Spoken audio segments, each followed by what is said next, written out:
নমস্কার বন্ধুরা, আমি শিপক দাস। আপনারা দেখছেন সঙ্গে শিপক। বন্ধুরা, আজকে কিন্তু মূলত আলোচনার বিষয়বস্তু হলো হরিয়ানা যে বিধানসভা নির্বাচন সমাপ্ত হয়েছে, সেই হরিয়ানা বিধানসভায় কি হতে পারে সম্ভাব্য ফলাফল। হরিয়ানায় কি তৃতীয়বারের জন্য বিজেপি ক্ষমতা আসতে পারে, নাকি বিজেপিকে হারিয়ে হরিয়ানায় কংগ্রেস ভূপেন্দ্র সিং হুড্ডার নেতৃত্বে সরকার গঠন করতে চলেছে। এই বিষয়টি আপনাদের সামনে তুলে ধরবো। সেই সাথে তুলে ধরবো জম্মু কাশ্মীর বিধানসভা নির্বাচন। আপনারা সকলে জানেন 10 বছর পর 2024 সালে বিধানসভা নির্বাচন হলো। সেই জম্মু কাশ্মীরে কি হতে চলেছে ফলাফল ভোটের বিধানসভা নির্বাচনে। বিজেপি কি ক্ষমতায় আসতে পারে, নাকি এনসি কংগ্রেস জোট বিজেপিকে হারিয়ে আবারও জম্মু কাশ্মীরের ক্ষমতা ধরে রাখতে চলেছে। এই বিষয়টি কিন্তু আপনাদের সামনে তথ্য সহ আমি আলোচনা করব, এবং সেই সাথে আজকে দেশের বিভিন্ন নিউজ চ্যানেল থেকে শুরু করে বড় বড় নামজাদা সংস্থা কিন্তু বিভিন্ন তাদের সমীক্ষা অর্থাৎ এক্সিট পোল বের করেছে। সেই এক্সিট পোলগুলো কি বলছে এবং আমাদের যে বিশ্লেষণ, সেই বিশ্লেষণ কিন্তু এই হরিয়ানা এবং জম্মু কাশ্মীর নিয়ে কি বলছি। সত্যিই কি বিজেপি আসতে পারে ক্ষমতায়, নাকি দেশের মধ্যে 2024 সালের লোকসভা নির্বাচনের ধারাকে অব্যাহত রেখে কংগ্রেস আবারও হরিয়ানা বিধানসভা নির্বাচনে ক্ষমতার আসার মধ্য দিয়ে তাদের যে হাওয়া, সেই হাওয়া বজায় রাখতে পারবে। এই বিষয়টি কিন্তু আপনাদের সামনে তথ্য সহ আলোচনা করব। বন্ধুরা, হরিয়ানা যদি আমরা দেখি, এই হরিয়ানা কিন্তু রাজ্যে লোকসভা 10টি সিট রয়েছে, যার মধ্যে 2024 সালে কিন্তু বিজেপি 5টি এবং কংগ্রেস কিন্তু 5টি সিট পেয়েছে, যাকে বলা চলে সমানে সমানে লড়াই হয়েছে 2024 সালের লোকসভা নির্বাচনে। সেই হরিয়ানা বিধানসভায় কিন্তু 10 বছর থেকে বিজেপি ক্ষমতায় রয়েছে।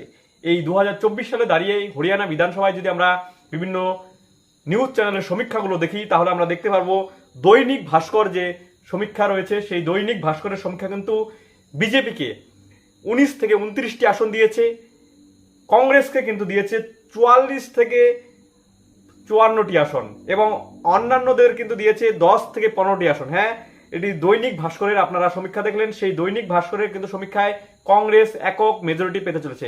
এই হরিয়ানা বিধানসভায় কিন্তু মোট সিট 90টি, তার মধ্যে কিন্তু 45টি ম্যাজিক ফিগার, অর্থাৎ 45টি যে দল পাবে তারা কিন্তু সরকার গঠন করবে। তারপর যদি আমরা দেখি ধ্রুব রিসার্চ, এই ধ্রুব রিসার্চ কিন্তু এই এনডিএ অর্থাৎ বিজেপিকে কিন্তু 27 থেকে 32টি আসন দিয়েছে, এবং ইন্ডিয়া জোট অর্থাৎ কংগ্রেসকে কিন্তু 57 থেকে 64টি আসন দিয়েছে, এবং অন্যান্যদের কিন্তু 5 থেকে 8টি আসন দিয়েছে। অর্থাৎ ধ্রুব রিসার্চের সমীক্ষাতেও কিন্তু এই হরিয়ানা রাজ্যে বিজেপিকে হারিয়ে কংগ্রেস ক্ষমতায় আসতে চলেছে। তারপর যদি আমরা দেখি মেট্রিক যে সমীক্ষা, সেই মেট্রিকের সমীক্ষা 18 থেকে 24টি দিয়েছে বিজেপিকে, এবং 55 থেকে 62টি আসন দিয়েছে কংগ্রেসকে, এবং 5 থেকে 9টি আসন দিয়েছে অন্যান্যকে। অর্থাৎ মেট্রিকের যে সমীক্ষা, সেই মেট্রিকের সমীক্ষাতেও কিন্তু কংগ্রেস হরিয়ানা রাজ্যে ক্ষমতায় আসতে চলেছে একক সংখ্যাগরিষ্ঠতা নিয়ে। তারপর যদি আমরা দেখি রিপাবলিক প্লাসের সমীক্ষা, সেই রিপাবলিক প্লাসের সমীক্ষায় কিন্তু বিজেপিকে মাত্র দিয়েছে 21টি আসন, যাকে কিনা রিপাবলিক যে চ্যানেল তাকে যাকে কিনা বিজেপির চ্যানেল বলা চলে, সেই রিপাবলিকও কিন্তু মাত্র 21টি সিট দিয়েছে বিজেপিকে হরিয়ানা রাজ্যে, এবং কংগ্রেসকে কিন্তু 59টি আসন দিয়েছে। হ্যাঁ, কংগ্রেসকে কিন্তু 59টি আসন দিয়েছে এবং অন্যান্যকে 10টি। তারপর যদি আমরা দেখি পিপল প্লাস, সেই পিপল প্লাসের কিন্তু সমীক্ষা কিন্তু বলছে বিজেপি 26টি আসন পেতে পারে, কংগ্রেস 55টি আসন পেতে পারে, এবং অন্যান্যরা কিন্তু 5 থেকে 9টি আসন পেতে পারে। হ্যাঁ, এই পিপল প্লাসের সমীক্ষা অনুযায়ীও কিন্তু কংগ্রেস এ রাজ্যে ক্ষমতায় আসতে চলে। অর্থাৎ যদি আমরা সমীক্ষা দেখি, সেই সমীক্ষায় কিন্তু প্রত্যেকটি সমীক্ষাতেই কংগ্রেস হরিয়ানা রাজ্যে একক সংখ্যাগরিষ্ঠতা নিয়ে ক্ষমতায় আসতে চলেছে, তার কিন্তু সম্পূর্ণ পূর্বাভাস দেওয়া হয়েছে। যদি তারপর আমরা জম্মু কাশ্মীর দেখি, এই জম্মু কাশ্মীর বিধানসভা যদি নির্বাচন দেখি, এখানেও কিন্তু 90টি সিট রয়েছে জম্মু কাশ্মীরে। এই 90টি সিটের মধ্যে কিন্তু টাইমস নাওয়ের যে সমীক্ষা, সেই টাইম নাও সমীক্ষা বলছে এনডিএ অর্থাৎ বিজেপি নেতৃত্বাধীন জোট তারা কিন্তু 28টি সিট পেতে পারে, এবং কংগ্রেস নেতৃত্বাধীন অর্থাৎ এনসি এবং কংগ্রেসের যে জোট অর্থাৎ ফারুক আবদুল্লাহ, ওমর আবদুল্লাহ এবং কংগ্রেসের যে জোট, তারা কিন্তু 46 অর্থাৎ 46টি আসন পেতে পারে। অর্থাৎ তারা কিন্তু হরিয়ানা জম্মু কাশ্মীরে কিন্তু ক্ষমতায় আসতে পারে। যদি আমরা দেখি টিডিপি অর্থাৎ মেহবুবা মুক্তির দল, তারা কিন্তু 9টি আসন পেতে পারে, এবং অন্যান্যরা 60টি আসন পেতে পারে। যদি আমরা দেখি ইন্ডিয়া টুডে সি ভোটার যে সমীক্ষা, তাতে কিন্তু বিজেপিকে 27 থেকে 32টি আসন দেওয়া হয়েছে, ইন্ডিয়াকে দেওয়া হয়েছে 40 থেকে 48টি সিট, এবং টিডিপিকে কিন্তু দেওয়া হয়েছে 6 থেকে 12টি, এবং অন্যান্যকে 6 থেকে 11টি। অর্থাৎ এখানেও কিন্তু ইন্ডিয়া জোট ক্ষমতায় আসতে চলেছে, সি ভোটার কিন্তু তাই দেখিয়েছে। যদি আমরা দেখি রিপাবলিক ভারত কিন্তু এখানে বিজেপিকে অর্থাৎ জম্মু কাশ্মীরে 28 থেকে 30টি সিট দিয়েছে। তারপর যদি আমরা দেখি ইন্ডিয়া অর্থাৎ কংগ্রেস এনসি জোট, তাকে কিন্তু দিয়েছে 31 থেকে 36টি আসন, এবং অন্যান্য অর্থাৎ টিডিপি এবং অন্যান্য কিন্তু টিডিপিকে দিয়েছে 5 থেকে 7, এবং অন্যান্যকে কিন্তু দিয়েছে 8 থেকে 16টি। অর্থাৎ জম্মু কাশ্মীরেও কিন্তু কংগ্রেসের এবং এনসি যে জোট তাদের কিন্তু ক্ষমতায় আসার সম্ভাবনা প্রবল, অর্থাৎ দুটি রাজ্যেই কিন্তু কংগ্রেস ক্ষমতায় আসতে পারে। এখন বিষয় হলো এই দুটি রাজ্যে যদি কংগ্রেস ক্ষমতায় আসে তাহলে দেশের যে রাজনীতি সেই রাজনীতি কি চেঞ্জ হবে? হ্যাঁ বন্ধুরা, যদি এই দুটি রাজ্যে কংগ্রেস ক্ষমতায় আসতে পারে তাহলে কিন্তু আগামী যে 2025 সালের শুরুতে মহারাষ্ট্র এবং বিহারে যে নির্বাচন রয়েছে, ঝাড়খণ্ডের নির্বাচন রয়েছে, তাতে কিন্তু বিজেপি অনেকটাই চাপে পড়বে এবং ইন্ডিয়া জোট কংগ্রেস কিন্তু অনেকটাই অক্সিজেন নিয়ে, শক্তি নিয়ে কিন্তু তারা আবার ভোটের ময়দানে নামতে পারবে। মহারাষ্ট্র, ঝাড়খণ্ড এবং বিহারে কিন্তু ইন্ডিয়া জোট অনেকটাই লড়াইয়ের ময়দানে শক্তিশালী অবস্থানে রয়েছে। সেক্ষেত্রে কিন্তু বিজেপিকে অনেকটাই চাপের মুখে পড়তে হবে মহারাষ্ট্র বিধানসভা, ঝাড়খণ্ড বিধানসভা এবং বিহার বিধানসভায়। এই বিষয়টি কিন্তু বিজেপি নেতৃত্বকে চিন্তা বাড়িয়ে দিবে এই যদি সমীক্ষাগুলো যদি সত্যি হয়। এখন বিষয় হলো, সত্যি হরিয়ানা কি সিচুয়েশনে রয়েছে আমাদের সমীক্ষা বলছে।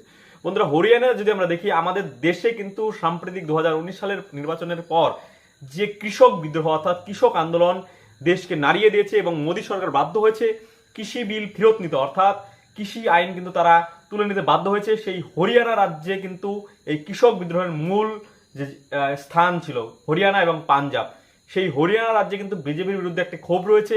আমাদেরও কিন্তু জনমত বলছে যে এই হরিয়ানা রাজ্যে সত্যিই কংগ্রেসের পক্ষে একটা বিপুল হাওয়া রয়েছে এবং এই হরিয়ানা রাজ্যে কিন্তু কংগ্রেস ক্ষমতায় আসতে পারে। হ্যাঁ বন্ধুরা, কংগ্রেস ক্ষমতায় আসতে পারে এবং 2024 সালের লোকসভা নির্বাচনেও কিন্তু তাই ইঙ্গিত দিয়েছে। 5টিতে বিজেপি, 5টিতে কংগ্রেস, যেখানে 2019 সালে কিন্তু কংগ্রেস হরিয়ানা রাজ্যে 10টি সিটের মধ্যে একটিতেও জিততে পারেনি, বিজেপি 10টি সিট জিতেছিল।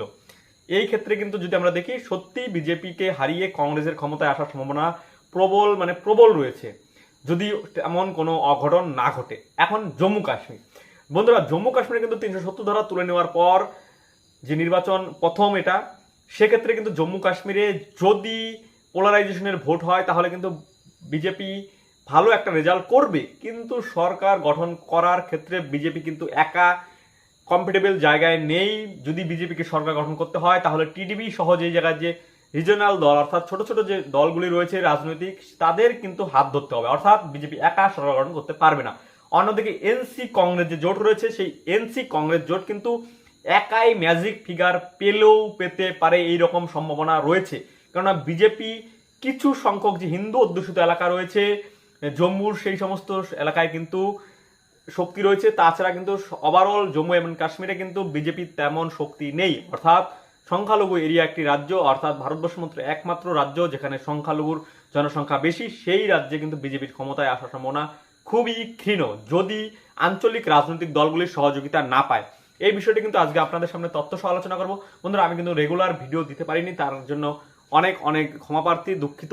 কেননা আপনারাই আমার সিচুয়েশন জানেন। আমি এর আগে ভিডিওতে জানিয়েছি যে এই স্বৈরাচারী শাসকের বিরুদ্ধে কথা বলতে গিয়ে আমাকে অনেক হেনস্থা এবং চক্রান্তের শিকার হতে পারে। এই বিষয়টি কিন্তু আমি এর আগেই আমার ভিডিওতে বলেছিলাম, তারই কিন্তু আমি শিকার হয়েছি, অর্থাৎ চক্রান্তের শিকার হয়েছি। তার জন্য আমি বাড়ি থেকে অনেক দিন বাইরে আত্মগোপন করেছিলাম এবং আমার উপর অনেক চাপ সৃষ্টি করা হয়েছে, কিন্তু আমি বলেছিলাম যে আমি কোনো চাপের কাছে মাথা নত করবো না, আজ হোক কিংবা কাল আমি সত্যের জন্য লড়াই করব। এই বিষয়টি কিন্তু আপনাদের সামনে তুলে ধরেছিলাম।